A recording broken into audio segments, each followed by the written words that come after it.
I learned my lesson Wednesday night. I'll I'll say my saying before I turn it on. Well, maybe I'll turn my Bible on.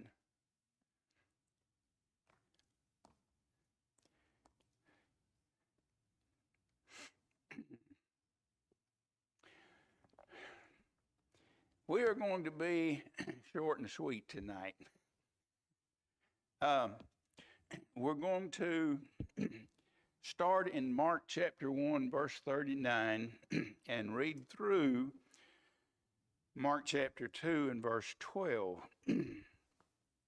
But this morning I had a little reading and a lot of talking. Tonight I'm going to have a lot of reading and a little talking. So it's all going to even out. We're studying the Gospel of Mark. I don't know how consistent we'll stay with it. I may just have something else that I want to preach and throw in the midst of it or whatever.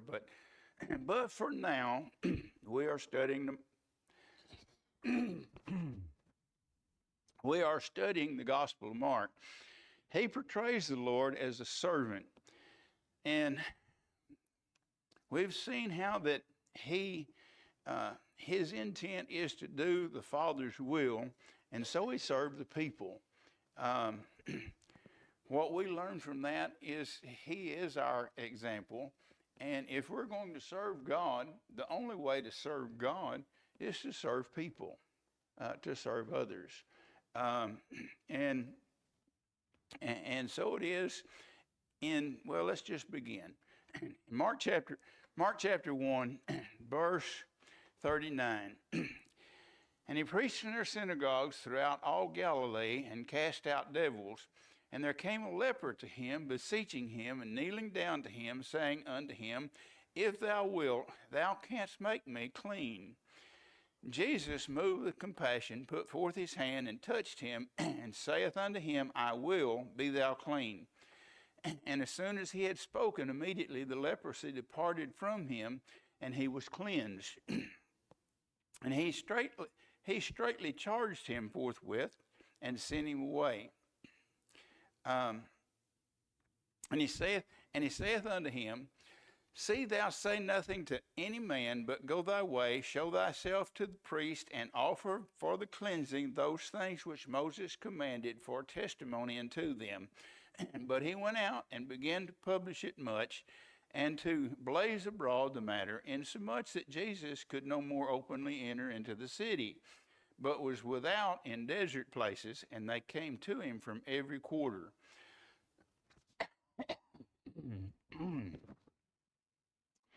I'm even worse tonight than I was this morning.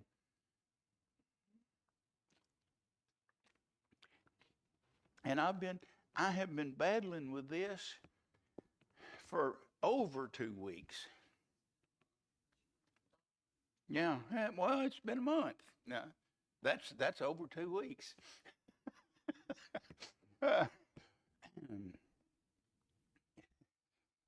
If my calendar is right. Where we begin, it says, And he preached in their synagogues throughout all Galilee and cast out devils. And there came a leper to him, beseeching him and kneeling down to him, saying unto him, If thou wilt, thou canst make me clean. And Jesus, moved with compassion, put forth his hand and touched him, and saith unto him, I will, be thou clean. And as soon as he had spoken, immediately the leprosy departed from him, and he was cleansed.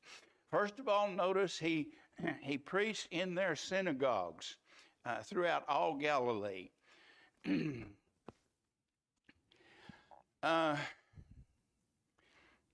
Some examples are Luke chapter 4, verse 16. He came to Nazareth where he had been brought up. And as his custom was, he went into the synagogue on the Sabbath and stood for to read. It was, as we see, the Lord's custom, as long as he was on this earth, to go up to the synagogue on the Sabbath day. Now, to draw parallel, we have to do this. We have to first acknowledge that we no longer worship on the Sabbath, which is Saturday, but rather on the first day of the week, which is Sunday. We have to recognize that the Sabbath is a part of the Old Covenant, which was taken out of the way. In Colossians chapter 2, the Apostle Paul writing said in verse 14, blotting out the handwriting of ordinances that was against us, which was contrary to us, and took it out of the way, nailing it to his cross. And having spoiled principalities and powers, he made a show of them openly, triumphing over them in it. Let no man therefore judge you in meat, or in drink, or in respect of an holy day, or of the new moon, or of the Sabbath days, which are a shadow of things to come, but the body is of Christ. Now, we need to recognize that throughout his ministry, Jesus came to fulfill the old and establish the new. So we have to recognize throughout his ministry, he followed the law to the letter. He was the only perfect man. And so in looking at this, Matthew chapter 5, verse 17 says, Jesus speaking, think not I'm come to destroy the law or the prophets. I'm not come to destroy, but to fulfill. For verily I say unto you, till heaven and earth pass, one jot or one tittle shall in no wise pass from the law, till all be fulfilled. Leading up to and in the midst of his crucifixion, Jesus fulfilled the whole law.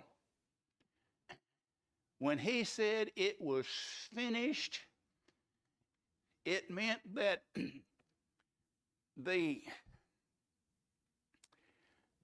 sin debt was finished, that the old covenant was finished, that the new covenant was alive.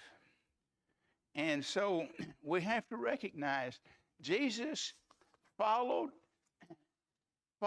and fulfilled the law to its letter.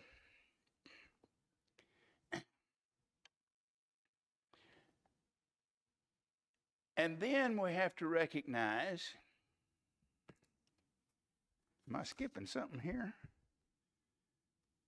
Yes. We need to recognize that Jesus fulfilled the old covenant law. He fulfilled all of it, every jot and every tittle. And so he establishes the new. And then we have to recognize the early church. First of all, we recognize the Sabbath as a part of the old covenant. And then we need to see that the early church began to meet on the first day of the week, probably in commemoration of the resurrection. Jesus was raised on the first day of the week. Mark chapter 16, verse 9 says, now when Jesus was risen early the first day of the week, he appeared first to Mary Magdalene, out of whom he had cast 7 devils.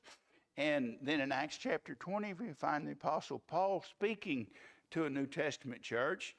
And chapter 20, verse 7, it says, upon the first day of the week, when the disciples came together to break bread, Paul preached unto them, ready to depart on the morrow, and continued his speech until midnight.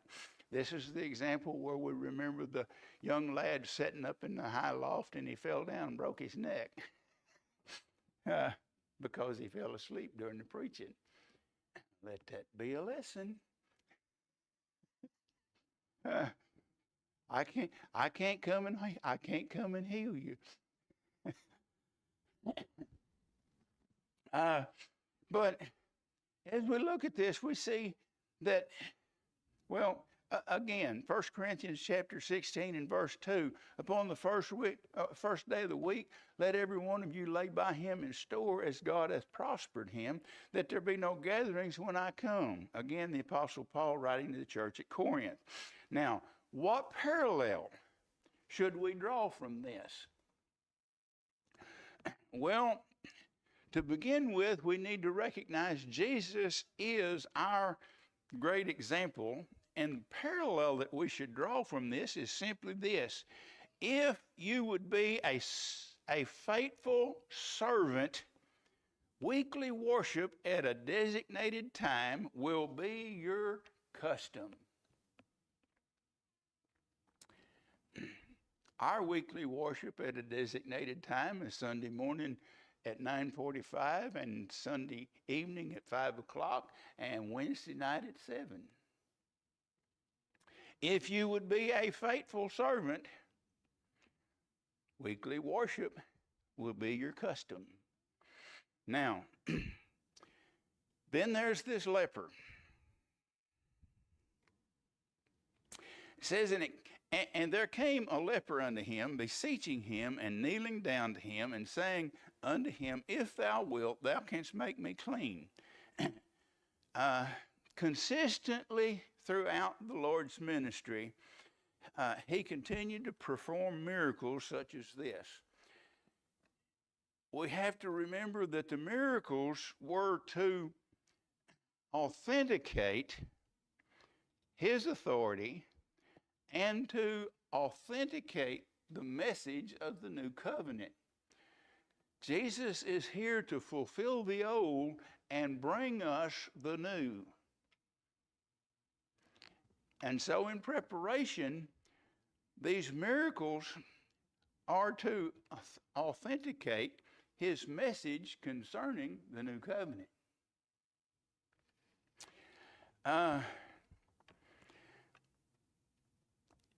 And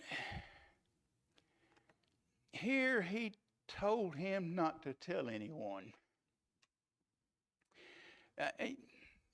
There are several other occasions where he told a man not to tell anyone.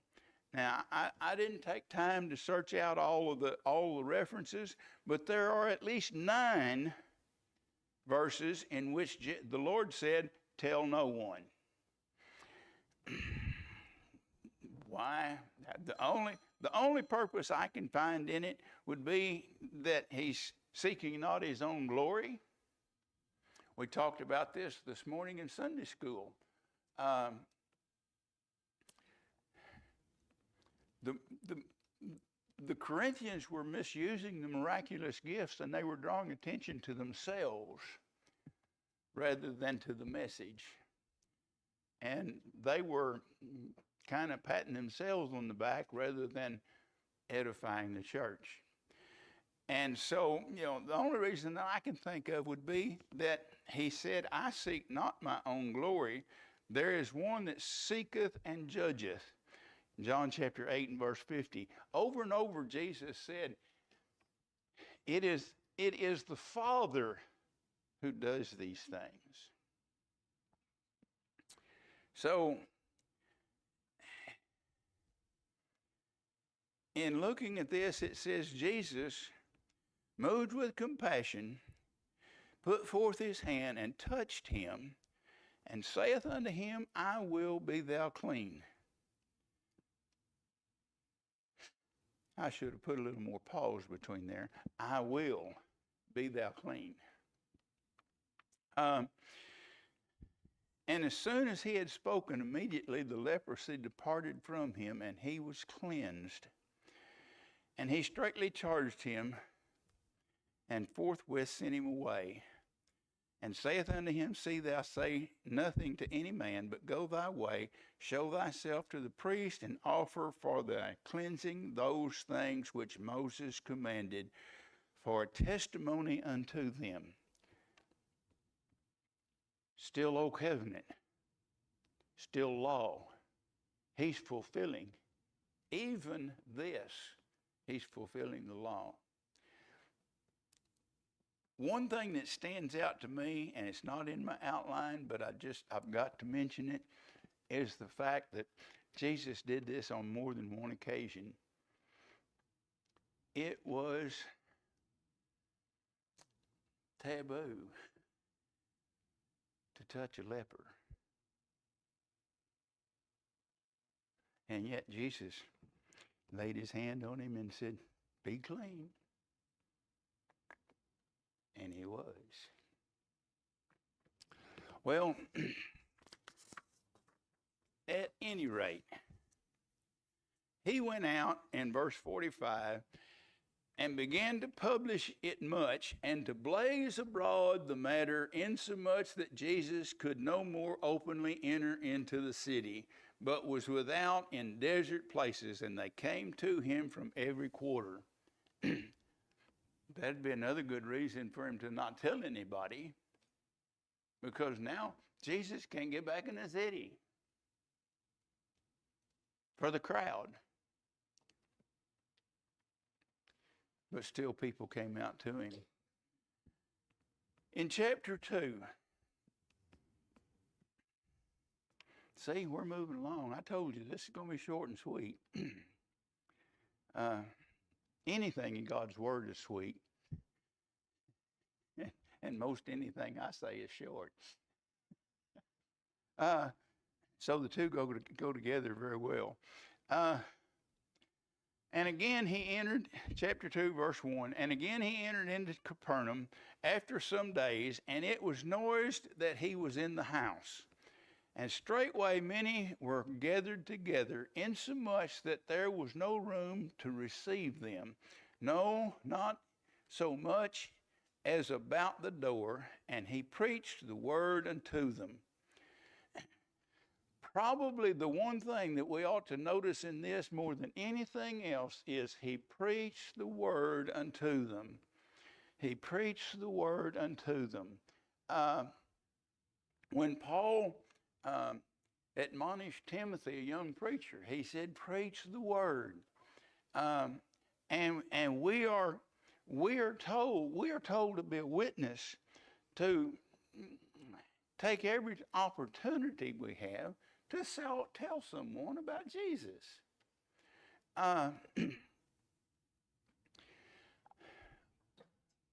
commission is to make disciples as we go. Day by day, as we tend to our chickens or build our airplanes or whatever it is that we do, we are to take the opportunities afforded to us to be a witness. I have fallen down on this miserably. From time to time, I can look back and see ample opportunities that I had that I let pass by. Probably you have too. But we should be as we go. I mean, that's what the commission says, as we go. Going, make disciples. We don't go out and make opportunities, but as we go, the opportunity arises, use it. Make disciples.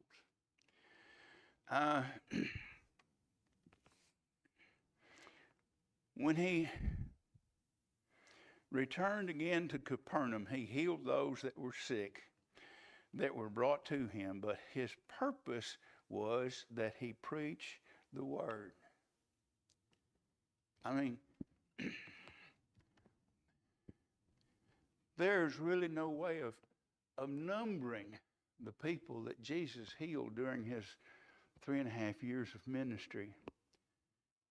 But his purpose was to preach the word.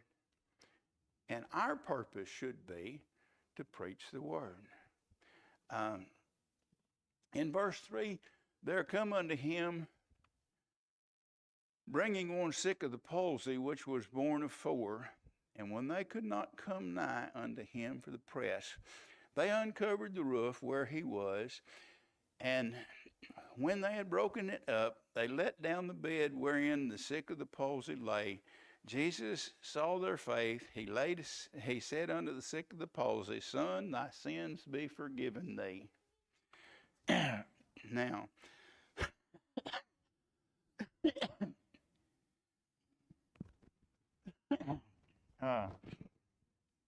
I'm probably going to get sidetracked for just a minute here because, no, I've got water right here. There came unto him 4 men bearing a man sick of the palsy, a paralysis or some loss of motor skill, such as cerebral palsy, that he was unable to navigate himself. So they carried him there.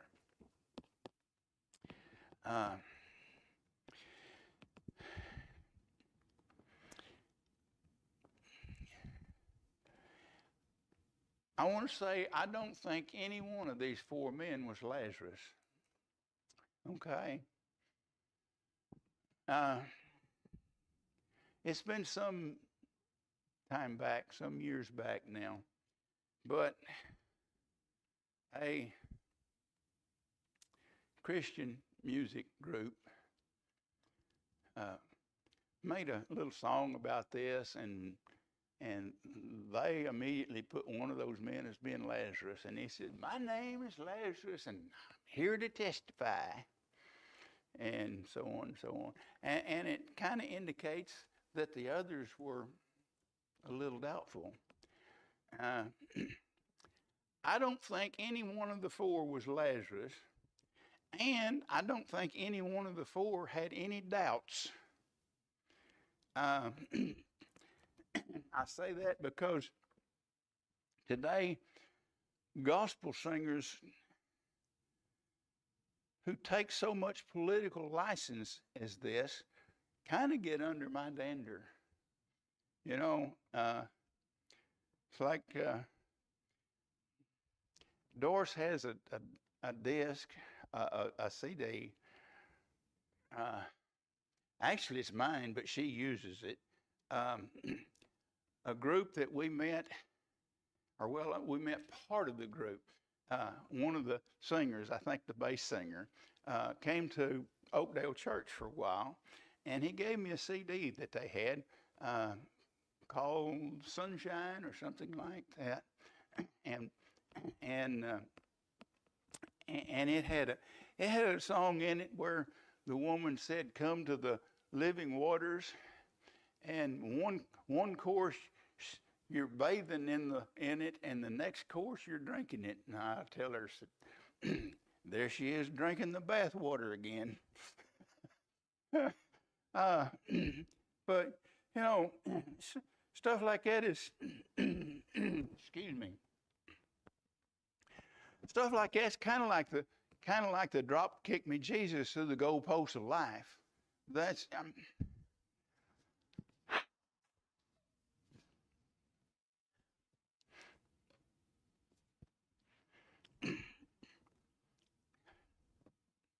this is off the subject, but I wanted to say it. We need to be careful what we sing. We need to be careful with what we sing in praise of God, because what we sing is just as important as what we say when it comes to the scriptures. Now, I know songs are not inspired, but they can be inspired by, or they can be encouraged by words of inspiration, God's word. Brother Homer brought it to my attention the first time, and since then, I've said, you know, you're absolutely right, because I looked it up. We don't sing the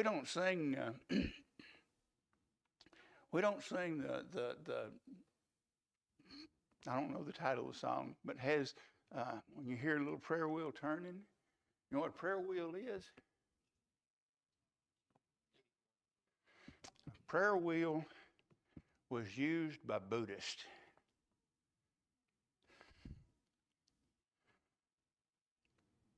So we just don't sing it. And I appreciate Brother Homer for for pointing it out, because we need to be careful, not only what we say, but what we sing. Anyway, back to the subject. These men showed great faith, and they showed a true dedication to their friend. Mark presents Christ as a servant, but we must remember that all of the Gospels present him as Lord. And so when they let him down, here's a bold example of the Lord's authority to forgive sin. Remember Matthew's account? And this would have been a lot shorter and sweeter if I hadn't got off on music.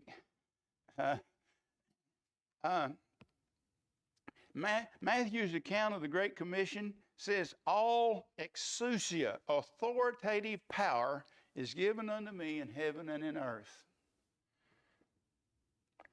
Not dynamite. He has dynamite as well, but here he had exousia, authoritative power.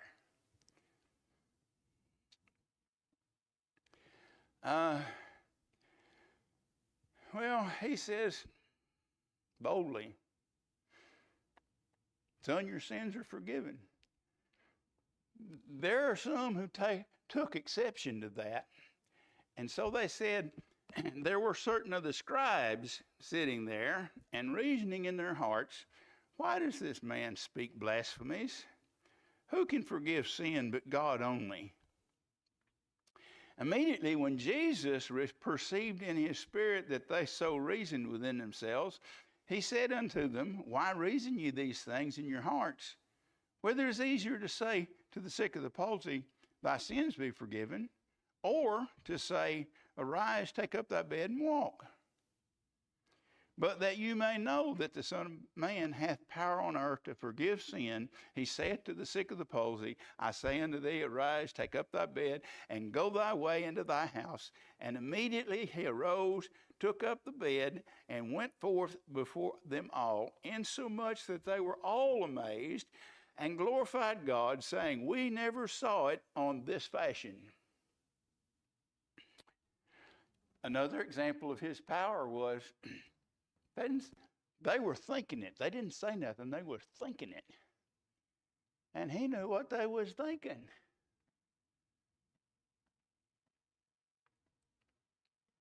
We teach that God is all-knowing, omniscient. We teach that God is omnipresent. We teach God that God is omnipotent. Here we see an example of Jesus Christ, the Son of God, is omniscient. What do you want to think like that for?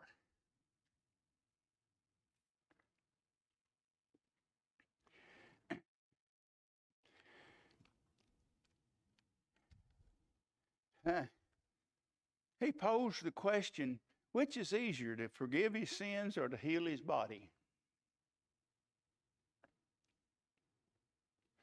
Which is easier, say, you're forgiven, or to literally heal him? Get up and get out of here.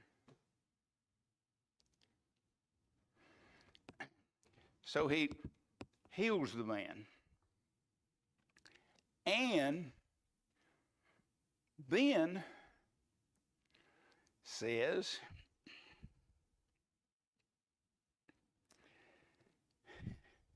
that you might know that the Son of Man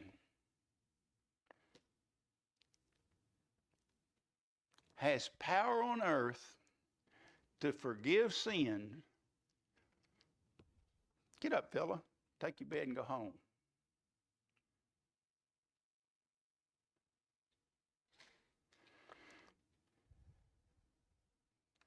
I mean, they were all there for the same reason as everyone else. They were there to see the miracles, and so they saw one. But in so doing, he says, I want you to know, I want you to understand that I, he said, the Son of Man, I have power to forgive sin.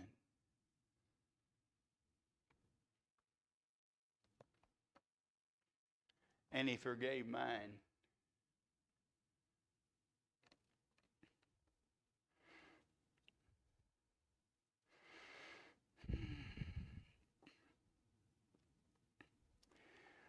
Which is easier? He turned to the palsy man and said, Rise, take up thy bed, go thy way unto thine house. And verse 12 says he did just that. Here's a man whose palsy had reached the point that he could no longer navigate on his own. But Jesus' word is all it took to heal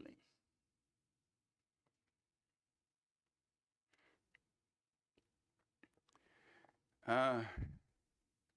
And that's where we stand tonight. I'm going to quit there.